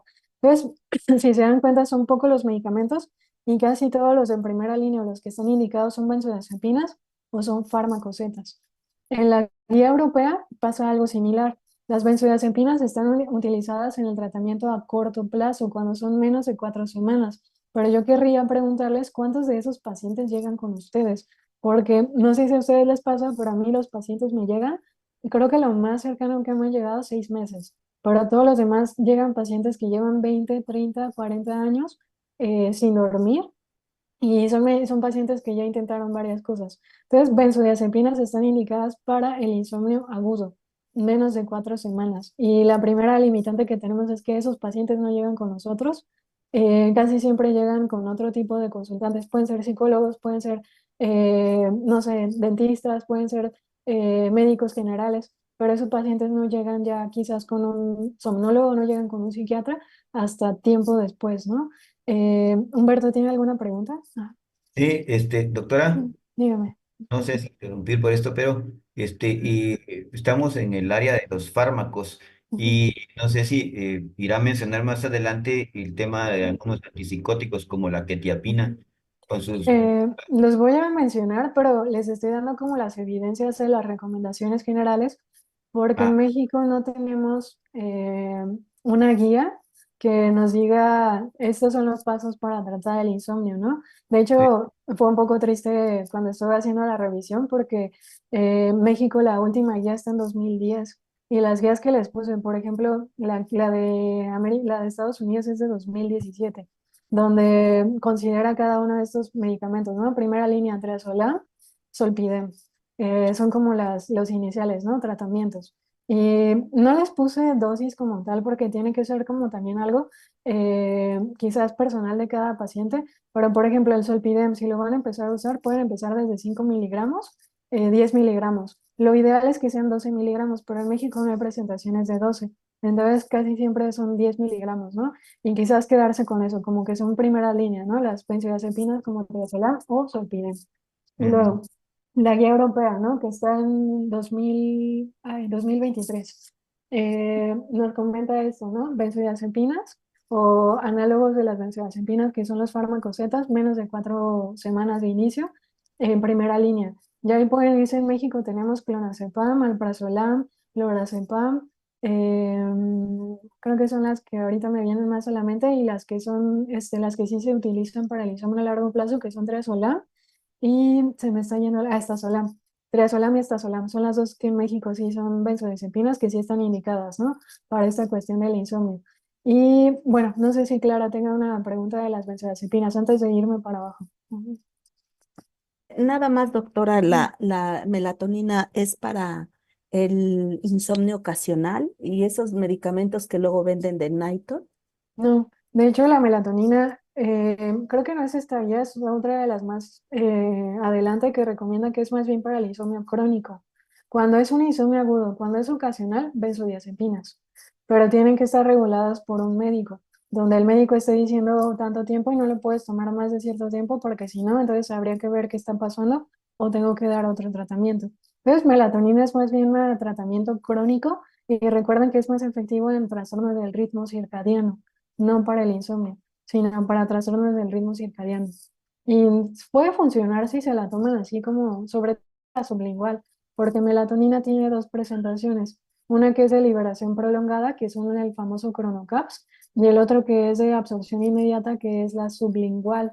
Entonces, también tener cuidado ahí, porque la sublingual la tengo que indicar media hora antes de que mi paciente se vaya a dormir.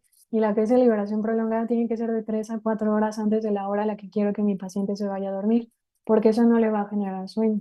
Entonces, melatonina para ritmo circadiano y más bien para insomnio crónico, pero no para insomnio agudo. Para eso sería más bien las benzodiazepinas o los análogos, que son los fármacos Z. Muy bien. Y luego, abajo de las benzodiazepinas, tenemos los antidepresivos a dosis bajas sedantes, que pueden ser, por ejemplo, trazodona y mirtazapina. Trazodona y mirtazapina son antidepresivos que, pues, que generan sueño, ¿no? Yo les decía que la mayoría de los antidepresivos se tienen que dar en la mañana, salvo estas excepciones, ¿no? Trazodona, mirtazapina. Paroxetina no está indicada para el sueño, pero uno de sus efectos adversos es generar sueño. Entonces, si quieren usar paroxetina, también tiene que ser en la noche, pero recuerden que paroxetina también tiene efectos adversos. Entonces, si voy a elegir o tengo que elegir un antidepresivo, de preferencia mirtazapina o trazodona. En mi experiencia, mirtazapina es creo que la mejor opción si voy a utilizar un antidepresivo y sobre todo para adultos mayores. Pero tengan en cuenta que mirtazapina aumenta de peso. Entonces también debo de tener cuidado a quién se la voy a indicar, porque si se la voy a indicar a una persona joven o se la voy a indicar a un adulto que esté en una edad media, no les va a querer tomar ese medicamento porque les va a empezar a subir de peso. Y a un adulto mayor que más bien no quiere comer, ese paciente le va a ir muy bien con mirtazapina. Entonces recuerden, primera línea benzodiazepinas o análogos fármacos Z, segunda línea antidepresivos. Y hay algunas guías que dicen que los antidepresivos no están indicados, al menos que tenga un diagnóstico comórbido como depresión, ansiedad. Pues si no tengo ansiedad ni depresión, no está totalmente justificado utilizar ningún antidepresivo de primera línea. Ajá. Después vienen los antagonistas del receptor de orexina, que no tenemos en México, pero allá en Europa sí se utiliza dentro de las primeras líneas, ¿no? Las ventajas y desventajas de las benzodiazepinas a largo plazo, tengo que analizarlo en cada caso, porque ahora ya hay estudios donde, no sé si ustedes escucharon y muy probablemente está esta parte de satanizar las benzodiazepinas, donde ya no se utilizan a largo plazo porque generan complicaciones como alteraciones en la memoria pueden causar aumento del riesgo de caída, sobre todo en adultos mayores. Entonces es por eso que ya nadie o todo el mundo le tiene miedo a las benzodiazepinas, sobre todo cuando son utilizadas a largo plazo y en dosis altas. Pero yo tengo pacientes que pueden dormir con un cuartito de clonazepam o con 3 gotas de clonazepam. Y este paciente, a pesar de, ya les decía hace rato en el estudio, 5 de 10 pacientes no van a poder dejar de tomar el medicamento, a pesar de que estén teniendo buenos hábitos de sueño. Entonces, a estos pacientes tengo que considerar en una balanza si realmente a largo plazo le va a afectar que tome 3 gotas de clonazepam todos los días, versus que no duerma ese paciente. Porque recuerden lo que les decía antes también, de qué tan grave puede ser más bien el no dormir y los efectos de la privación de sueño versus las 3 gotas de benzodiazepinas. Ahora ya hay estudios que se están haciendo también en México, donde realmente se busca establecer qué dosis es la que a largo plazo sí genera alteraciones en la memoria y qué dosis podría no generar alteraciones en la memoria y sí tener un buen tratamiento para el insomnio a largo plazo. Entonces tengan mucho cuidado con las benzodiazepinas y traten cada caso de manera personal y diferente, ¿no? Y recuerden lo que les decía al inicio, hagan un buen diagnóstico. Si yo no diagnostico ansiedad, no diagnostico depresión y solo estoy tratando con estos medicamentos, estoy cometiendo un error porque tengo que tratar depresión, tengo que tratar ansiedad y el paciente va a mejorar el insomnio. Ajá. Entonces, Humberto, ¿tiene alguna pregunta? Sí. Ujú, Me nace la duda. ujú, eh, Como lo del tema del insomnio es el ujú, mayor porcentaje de pacientes son adultos, ujú, pero en algunas ocasiones yo creo que la mayoría de los que ejercemos medicina hemos visto que también en el tema, en el área de pediatría, ujú, también hemos visto algunos pacientes con insomnio. Este, y hablamos de la higiene del sueño y hablamos de algunos hábitos. En ujú. los niños, en pediatría es importante Sí. primero lo de las luces, que eso es importante en los niños, ¿verdad? Otra cosa es las ingestas de azúcares Ujú, en las noches, ¿verdad? Los chocolates, sí, los dulces de los niños. exacto. Pero si diagnosticamos un insomnio en pediatría, hablamos de que debe de tener por lo menos 3 días a la semana por 3 meses 3 meses. para Ajá, decir que este muy paciente bien. tiene un insomnio crónico y es un niño de, Ajá, digamos, que tenga entre 2, 3 años. Me nace la duda ujú, solo para aprender, porque ese es el objetivo del diplomado, ese es el objetivo de sí, esto, aprender, ¿verdad? Entonces, si tendríamos que utilizar un fármaco y diagnosticamos insomnio en ujú. pediatría, ya, ¿cuál sería el más indicado? Las benzodiazepinas siempre, No. sí, por lo que decía usted, Sí, satanás. Ajá, exacto, satanás. Ajá. exacto, es decir, bueno, un niñito, ¿cómo le vamos a dar? Y de todos modos, el sulpidem no viene en gotitas, pero viene clonazepam en gotitas y todo Ujú, eso. ¿Cuál sería? Yo en una bueno, ajá. ocasión platicaba con un amigo pediatra y él utilizaba fenobarbital. Sí. No, los niños es chistoso porque yo les estoy diciendo que la melatonina no, y en las guías para niños la melatonina es la primera línea de tratamiento, Sí, donde, ¿por qué? Porque normalmente los niños rara vez tienen insomnio per se, o tienen rara vez un insomnio primario, casi siempre es un insomnio como síntoma, y habría primero que descartar que no haya pesadillas, que no haya un síndrome de retraso de fase, de eso de que les decían que se despiertan tarde y se levantan tarde. Entonces, habría que descartar primero, o más bien tendría yo que concluir que sí es un insomnio primario, que es muy de los niños. Entonces, más bien en los niños, precisamente porque es raro que haya insomnios primarios y casi siempre son retrasos de fase o son cronotipos o hay algo más, se trata la otra causa, ¿no? Se trata la ansiedad o se causa las pesadillas o se trata la neuresis, por ejemplo, los niños que se hacen pipí, ¿no? Se tratan esas cosas, pero si tengo que utilizar un medicamento, tiene que ser melatonina. Y hay melatonina en goma, en gomitas, hay melatoninas también en tabletas, hay muchas presentaciones de melatonina, precisamente porque son desfases como del ritmo circadiano, rara vez insomnio. Están prohibidas las benzodiazepinas en niños, ¿por qué? Porque tienen efectos paradójicos. Lo que a nosotros nos causa sedación con las benzodiazepinas, a los niños les puede generar alteración o agitación. Entonces, benzodiazepinas en menores de 18 años para cualquier causa están restringidas, salvo que sean para cuestiones epilépticas o para cuestiones ya más graves. Pero si yo lo tengo que usar, lo puedo usar para insomnio, la recomendación es que no, porque tiene efectos paradójicos y porque puede ser contraproducente en un niño. Entonces, para niños, hábitos, como decía hace rato, sobre todo lo de la luz, que bien decía, y melatonina. Sí, tengo que utilizar un medicamento que sea melatonina. Ujú. Creo que aquí en Guatemala, creo que en México también hay un producto que es melatonina en gotitas, se llama Circadian. Creo que, ajá, dígame. Ajá. Sí, Circadian es el nombre comercial de la melatonina en gotitas. Hay en Guatemala y hay en México porque Transipan es la casa farmacéutica que lo distribuye. Ok.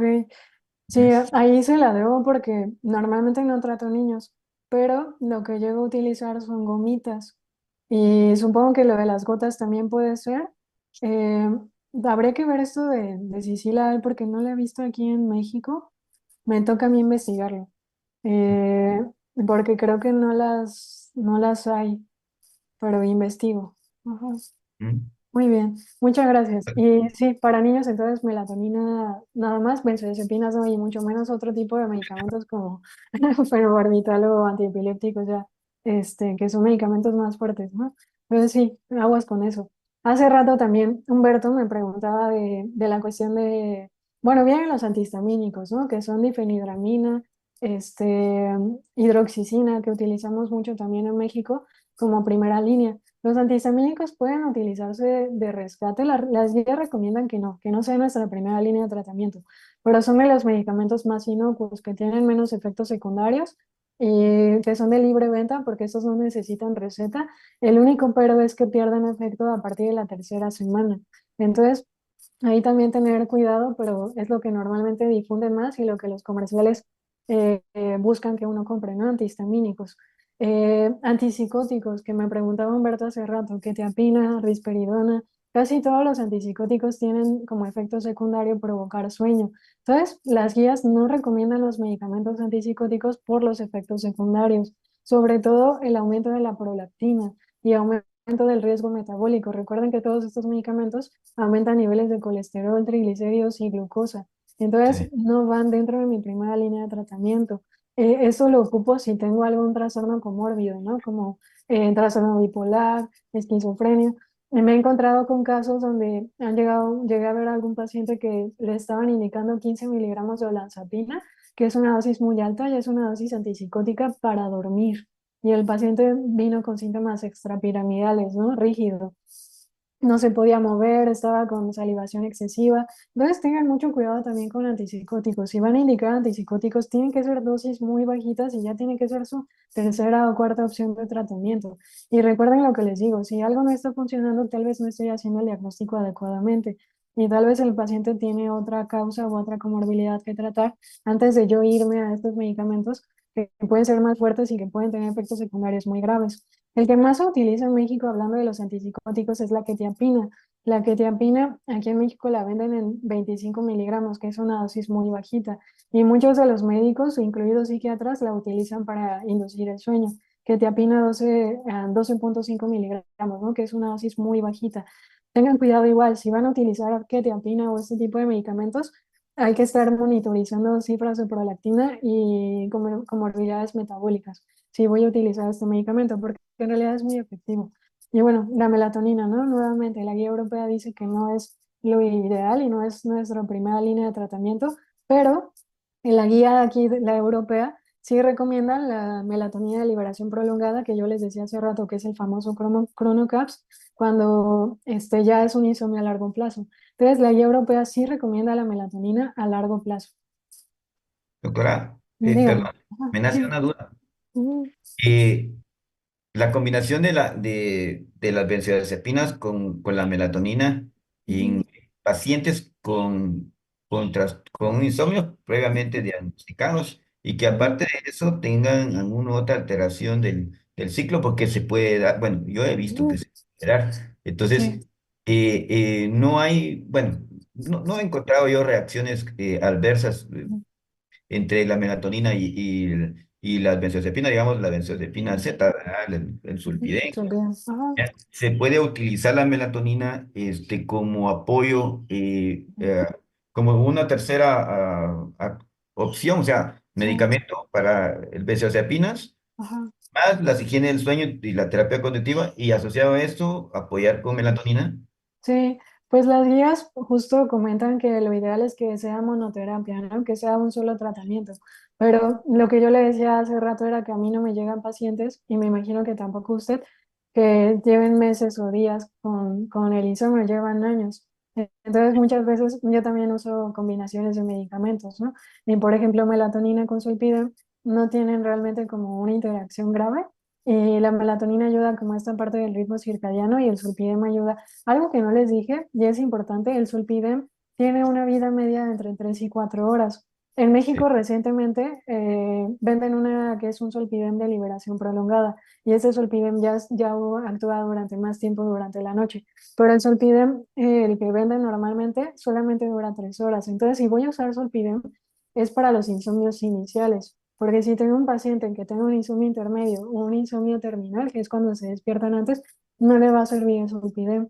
Entonces, Solpidem es muy bueno para el insomnio inicial, y lo puedo mezclar con lo que dice como la melatonina, que puede ser el de liberación prolongada, para que pueda conseguir como esta parte de sueño. Hay muchos doctores que igual volvemos a lo mismo, ¿no? Las guías dicen que solo utilices monoterapia, que solo utilices un medicamento, pero hay doctores, yo he visto recetas que utilizan hasta dos benzodiazepinas, por ejemplo, el paracetam o el lorazepam, que tienen una vida media corta, más clonazepam o diazepam, que tienen una vida media larga, para los insomnios que son dobles, ¿no? Que es el insomnio inicial y el insomnio continuo. Mm. Entonces, la recomendación es que sea monoterapia, y si voy a combinar, lo ideal sería eso, que sea un medicamento quizás como esto que dice el Solpidem, más uno que ayude al ritmo circadiano, que sería melatonina, magnesio o algún otro que sea menos inocuo, ¿no? Que no tenga tantos efectos secundarios. Porque también recuerden que las benzodiazepinas, además de generar dependencia, también causan depresión del sistema respiratorio. Entonces, un paciente con apnea del sueño que está utilizando un CPAP y tiene benzodiazepinas de tratamiento, lo van a ver, porque yo lo he visto, que incluso dosis bajitas de clonazepam, por ejemplo, un cuartito o 10 gotas de clonazepam, sí tienen efectos sobre la apnea del sueño. Entonces, cuando quitan ustedes las benzodiazepinas, ese paciente tiene menos apnea del sueño durante la noche. Entonces, pensar también en eso que yo les decía hace rato, la terapia o el tratamiento para el insomnio tiene que ser algo muy personal, porque cada uno de sus pacientes va a ser un paciente diferente.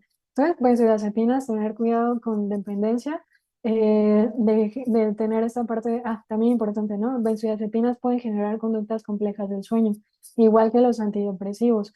Y Solpidem también, eso es algo importante.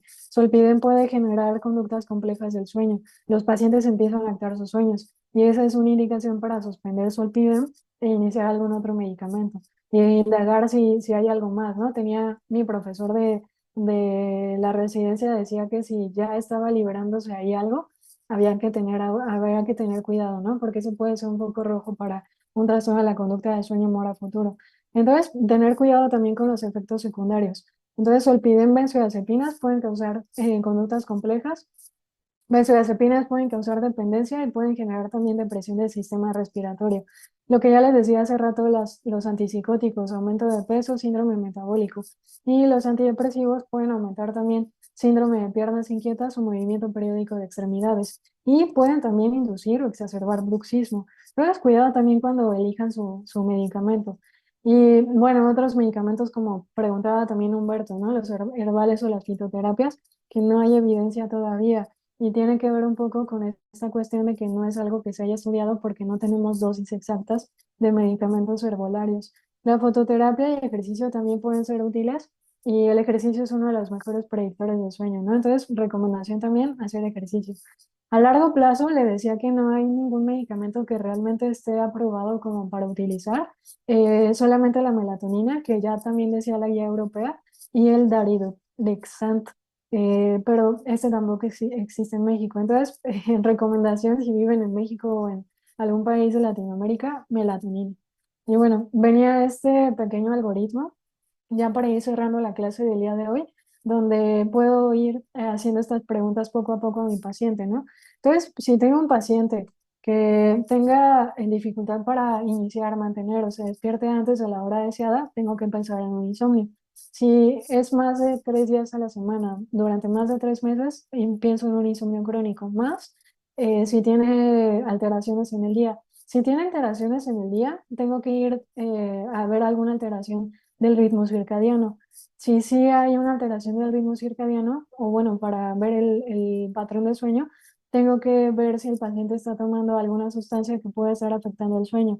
Y ahí la recomendación es cambiar el medicamento, ver síntomas de abstinencia de algún medicamento, terapia cognitivo-conductual y bueno, sobre todo la terapia cognitivo-conductual para tratar la dependencia por hipnóticos. Si mi paciente no tiene una alteración del ritmo circadiano, de la sincronía, pero no toma ningún medicamento ni ninguna sustancia que lo pueda estar condicionando, tengo que preguntarme si hay alguna comorbilidad de sueño o alguna comorbilidad médica. Si la respuesta es sí, tengo que tratar la comorbilidad. Si la respuesta es no, entonces el tratamiento ahí va otra vez lo que ya comentamos durante el día de hoy, terapia cognitivo-conductual, tratamiento a corto plazo o tratamiento a largo plazo, dependiendo de cada paciente.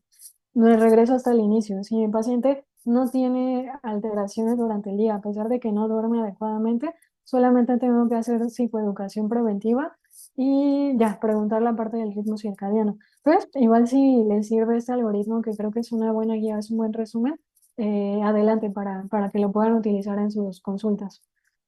Y bueno, ya para terminar, les ponía un caso clínico donde María es una paciente de 42 años, autónoma, tiene 3 hijos y acude a consulta a acompañar a su marido porque desde hace casi un año se siente irritable y nerviosa.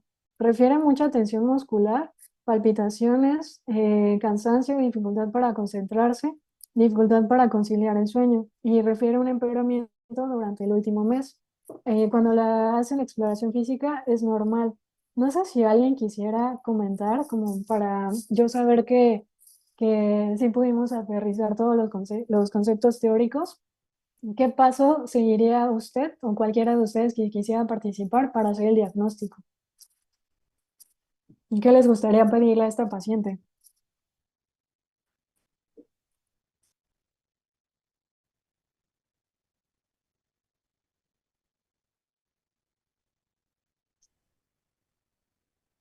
Eh, perdón. Sí, dígame, Humberto. Ujú, Este, Pues al parecer, tomando el concepto primero de insomnio, en el cual el paciente pues debe de tener más o menos 3 veces a la semana, tener 3 días a la semana, tener trastornos del sueño y tener más ujú, o menos 3 meses de estarlo teniendo. Y ahí dice que pues ella tiene casi un año constantemente nerviosa e irritable y refiere mucha tensión muscular. Ya estamos hablando de que tiene algún espasmo muscular que es por no descansar correctamente, tensión muscular, cervical, palpitaciones, cansancio, dificultad ujú, para conciliar el sueño y refiere empeoramiento en los últimos 3 meses. O sea, según parece, ujú, pues a la hora de ver el concepto y ver los datos que tiene, el paciente tiene síntomas de que no ha dormido, no ha ujú. tenido un sueño, ¿cómo decíamos? Eh, ¿Reparador? Eficaz, eficiente. Ujú, ujú. Entonces, al parecer sí tendría que ser un paciente con insomnio. Ok. Y, Ahora, ajá, perdón, dígame. Ajá. solo valdría la pena tal vez un poquito más de información para ver si lo del insomnio es a consecuencia de algún problema, de algún desorden mental, o si hay algún antecedente de alguna enfermedad concomitante, ¿ya? Claro. Y algunos otros estudios de laboratorio para poder, porque el concepto que hemos revisado sí cabe dentro de un insomnio, pero hay que ver. ¿Ya? Ok, muy bien. Y no sé si Mireya quisiera comentar si le gustaría hacer algo más para saber el diagnóstico. Ya nos dijo Yo, Humberto, muchas gracias. Dígame. Ajá. yo creo que en principio me llama la atención Ujú, que dice que en el último mes se ha empeorado. Creo que sería bueno primero que la valorara un psicólogo, ujú, porque esto podría ser un problema de ansiedad causado por alguna cuestión circunstancial. Si el psicólogo no encuentra algo en el ámbito psicoemocional, Entonces creo que sí sería cuestión de pasar la medicina y pues que le hicieran lo que deseas en un principio, ¿no? Análisis de laboratorio para ver cuál es su condición general y si no hay algún problema físico que le esté ocasionando esto. Y una vez descartando esto, pues se puede determinar si es insomnio como tal, como trastorno, o es comorbilidad de otro trastorno. Muy No sé bien. si estoy mal. Sí, muchas gracias a los dos. Y no sé ahorita si Rosy y Gabriela quieren agregar algo para que ahorita les diga yo la retroalimentación. Ajá, Rosy. Bueno, yo antes que nada creo que lo primero que hay que hacer es una buena historia clínica, Ujú, porque pues ahí finalmente faltan muchos datos, ¿no? Que nos exacto. serían importantes Muy para el bien, diagnóstico. muy bien. Después de la historia clínica, una historia psicológica también. Ujú, muy bien, Este, incluso yo creo que hasta los antecedentes, personales, patológicos y los heredofamiliares son importantes aquí. exacto. Y bueno, ya una vez que tenemos Ujú, las dos historias clínicas, entonces ya podríamos valorar con quién referirla, ¿no? Si muy es bien. solo algo psicológico, si es algo ya psiquiátrico incluso, Ujú, o si es algo de medicina interna. muy bien. Ya una vez, pues teniendo el diagnóstico que pues por la poca información que hay ahí, pues yo también me voy sobre lo que es el insomnio, Ujú, pero pues hay que ver si es un insomnio orgánico o de alguna otra índole. ujú, Y ya una vez de acuerdo a ese tipo de insomnio, pues ya nos iríamos sobre el tratamiento, ¿no? muy bien. Ahorita no pudiera yo decirles qué tratamiento indicaría yo, porque pues realmente faltan muchos datos, ¿no? Ujú, Para ujú, poder ver el manejo. muy bien. Muchas gracias, Rosy. Gabriela. Ujú, Sí, buenas tardes. Yo creo buenas que tardes. aquí no sería como un insomnio, sino sería como un síntoma, más Ujú, bien. Yo más bien, aparte de preguntar más síntomas de un trastorno de ansiedad generalizada, pues también ujú, por ahí pediría, no sé, alguna biometría hemática, perfil de lípidos y un perfil de tiroides. muy bien. Muchas gracias. Muchas gracias. Avilés.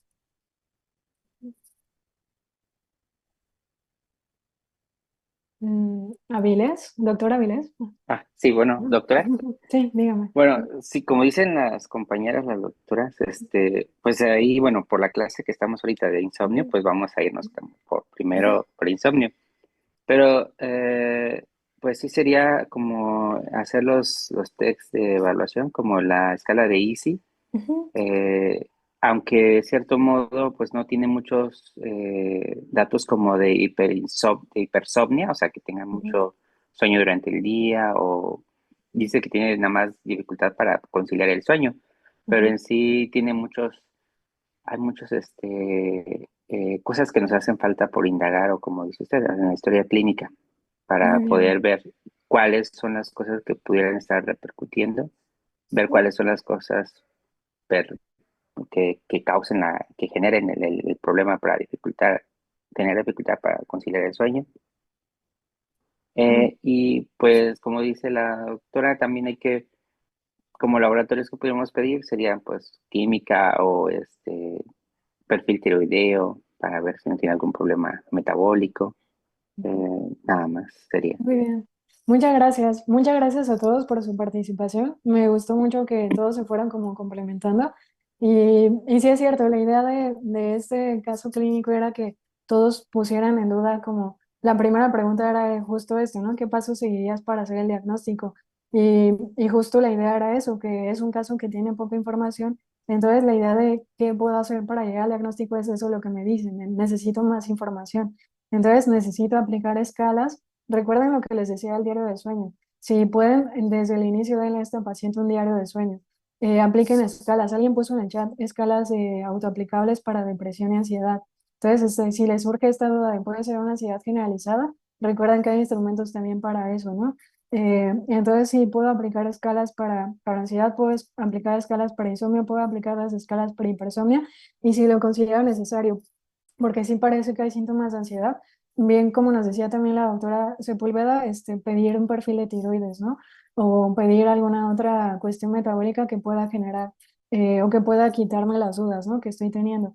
Entonces, muchas gracias a todos por complementar. Creo que todo el mundo se complementó uno a otro cuando fueron hablando cada uno. Entonces, no se olviden de eso, de hacer un buen interrogatorio, una buena exploración física, pedir estudios de sangre si lo consideran necesarios. No se olviden de las escalas y del diario de sueño, que les puede dar mucha información también. Para llegar al diagnóstico, como bien dicen, tendría que tener como todo esto para yo saber si es un insomnio primario o es un insomnio secundario. Y el tratamiento lo daría en base a eso, porque si este paciente concluyo que sí tiene un trastorno de ansiedad generalizada, tengo que dar un tratamiento para la ansiedad, porque el insomnio va a ser un síntoma. Y si concluyo que no tiene ansiedad, entonces voy a tener que enfocarme sí al tratamiento para el insomnio. Pero entonces, muchas gracias a todos por las aportaciones y justo la idea es esa, que no se queden con que el insomnio puede ser solamente como algo, como un diagnóstico primario, ¿no? Puede ser también un diagnóstico secundario, un trastorno secundario, ¿va?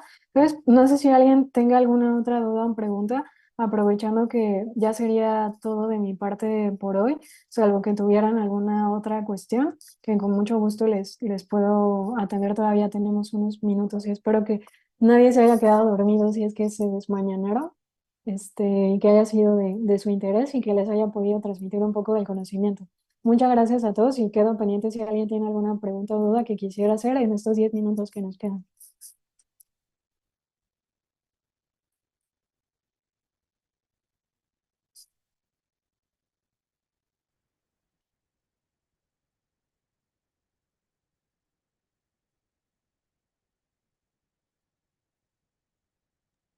De mi parte, no, doctora. Muchas gracias por su exposición muy completa.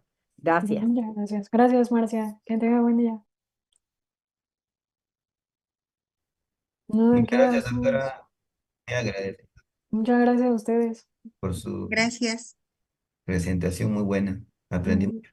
Muchas gracias. Esa es la idea. Y cualquier cosa, pues ahí les dejé mi correo por si les puedo ayudar con algo más. Cualquier cosa estoy al pendiente. Doctora Alejandra Berenice, muchas gracias por su participación y por la clase que estuvo muy, muy interesante. Y pues agradecemos de igual forma a todos los alumnos que pudieron conectarse el día de hoy. Les recuerdo que la clase quedará grabada a partir del día de mañana, ya podrán encontrarla en su plataforma educativa. Igual les recuerdo que cualquier duda que tengan, vamos a estar también a sus órdenes, por ahí tienen el contacto de su tutor académico, cualquier duda estaremos también para apoyarlos. Muchas gracias a todos y les deseo un excelente domingo. Muchas gracias.